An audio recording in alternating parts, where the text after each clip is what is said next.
पंजाब के लिए भी अलर्ट जारी हो चुका है। पंजाब की हुकूमत कहाँ पहुंची? ऑब्वियसली हम बिल्कुल भी नहीं चाहेंगे कि हमारी किसी एक सिंगल पाकिस्तानी की भी जान जो है वो मजीद जाए।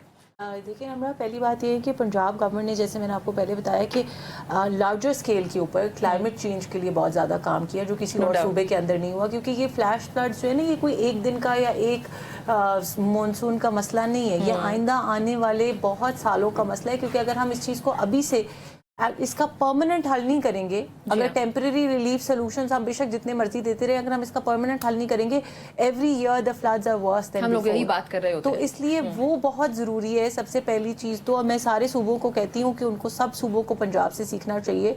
भले वो फॉरेस्ट प्लांटेशन की बात हो, भले वो और बहुत सारे क्लाइमेट चेंज के मंसूबे हो, जिनका मैंने जिक्र आपके साथ लास्ट संडे को भी किया।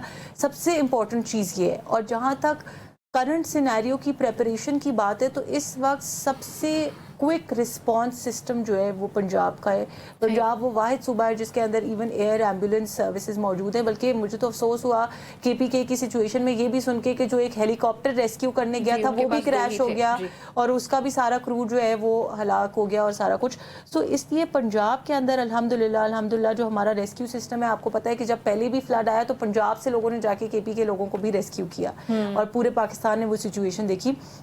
पंजाब इस वक्त 2 फ्रंट्स पे फाइट कर रहा है इस चीज़ को। एक ये कि हम पहले अपने आप को इस वक्त करंटली फ्लड्स के लिए प्रिपेयर करें with a very strong rescue system. वो थ्रू एयर हो, थ्रू लैंड हो, हमारे जो ट्रेन्ड प्रोफेशनल्स हैं उनके ज़रिए से हो। लेकिन उसके साथ साथ हमारा ज़्यादा फोकस इस चीज़ के ऊपर है कि जो क्लाइमेट चेंज होने जा रहा है और हो रहा है already, we are already affected by that, उसके ऊपर हम फोकस करें। जिसके अंदर हम लैंडफिल के ऊपर भी फोकस करें, जिसके अंदर हम आपकी जो ट्री प्लांटेशन है उसके ऊपर भी फोकस करें। और मैंने आपको पिछले शो में भी बताया था कि पहली दफ़ा पाकिस्तान की हिस्ट्री में ये हुआ है कि किसी सूबे में ऐसा लॉ बनाया गया है कि जहाँ पे आवाम को ट्री प्लांटेशन के ऊपर भी जो है वो government will pay them for doing that.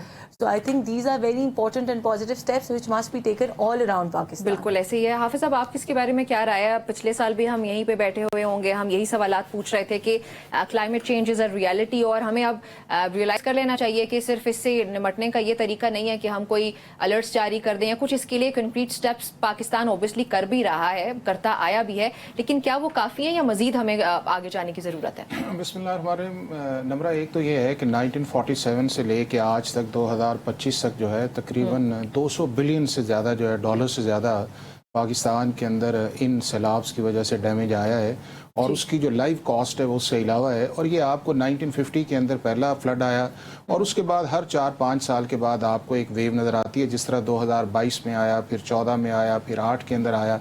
अब इसकी कुछ हद तक हर साल जरूर और वो नहीं देखिए, चीज़ ये है ना कि आप एक हाई मॉनसून जो एरिया है उसके अंदर आप उसके अंदर, बट 2 चीज़ें बड़ी इंपॉर्टेंट। एक तो ये है कि जो आपकी नेचुरल चीज़ है कि जिसके अंदर आप अपनी मैक्सिमम एफर्ट कर सकते हैं, बट दूसरा इसके अंदर जो इम्पोर्टेंट है वो ये है हमारी मिसमैनेजमेंट जो है। और मिसमैनेजमेंट जो है वो शुरू से ही पाकिस्तान बनने से आ रही है कि हम बड़े रिजर्वाइज पे भी नहीं जा रहे, हमने इसके अंदर अवेयरनेस पे भी काम नहीं किया, हमने अपनी कैनाल्स पे भी काम नहीं किया। हमारा ये जो रिवर्स वाला सारा बेल्ट है, अर्बनाइजेशन, जिसके अंदर आप देखें कि किस तरह अब आपको जो सिटी के अंदर जो स्लैश फ्लड्स आपको नज़र आते हैं।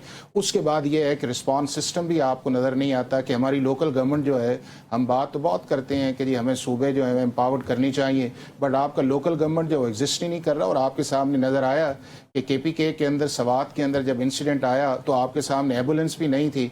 तो मेरा ख्याल है कि पॉलिसी शिफ्ट जो है उसकी बड़ी रिक्वायरमेंट है और वो आना चाहिए प्रोविंसेस से आपका लोकल गवर्नमेंट्स की तरफ, उन्हें एम्पावर करें और बड़ी चीज़ों पे जाएं। और मैं ये समझता ही हूँ कि जो हमारा 3 मेजर रिवर्स हैं जिसकी तरफ से ये सारा आता है, बाकी तो इंडिया ने जो इंडस वाटर ट्रीटी के अंदर किया वो उधर इतनी प्रॉब्लम नहीं आती, वो तो जब ओवरफ्लो करते हैं तो आता है। बट जो इस वाले एरियाज़ हैं जिसमें झेलम, चनाब और सिंध है आपका, इसके अंदर हमें और बड़े डैम्स जाने चाहिए। हमें कालाबाग डैम बनाना चाहिए ताकि हर साल 5-6 बिलियन डॉलर का पानी जो है वो हम समुंदर के अंदर फेंकते हैं और ये हमारी पॉलिटिक्स के अंदर जा रहा है। तो अगर अल्लाह ने हमें इतनी बड़ी नेमत दी है, ये ट्रॉपिकल के अंदर हम हैं कि आप देखें कि ग्लेशियर से लेके नीचे तक है, तो उसकी यूजेज अगर हम कर लेंगे, अपने एग्रीकल्चर के लिए कर लें, उसके बाद ये है कि हम अपने पार के लिए कर लें, जो हमारा बहुत बड़ा मसला है कि आप देखें बिजली कितनी महंगी है, या उसके बाद ये है कि आप इस सीज़न को कई कई दफ़ा आप ये देखें कि ड्राउट्स आ जाता है कि 2-2 3-3 साल बारिश नहीं आती, और फिर हम जो है कि वो नमाज इस्तिस्का पे चले जाते हैं और फिर हम एक और चले जाते हैं।